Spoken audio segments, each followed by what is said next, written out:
चल रहे हैं उनके क्या साइड इफेक्ट हैं, क्या लगवाने चाहिए या नहीं लगवाने चाहिए, क्या कहना चाहेंगे आप?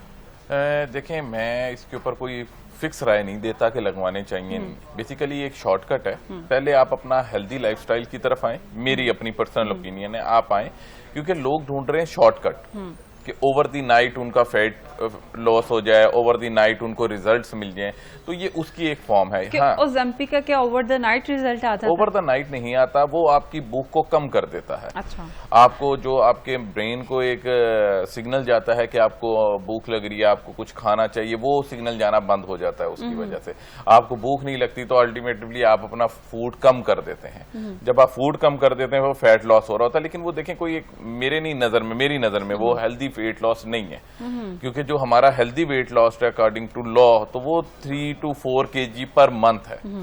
तो 3 to 4 kg healthy weight loss और हेल्दी एक्टिविटी के साथ अगर किया जाए तो मेरी नजर में वो ज्यादा इंपॉर्टेंट है एज कम्पेयर टू किसी किस्म की मेडिसिन लिए जाए, टीज ली जाए या फिर ये इंजेक्शन से लगाया। अच्छा, जो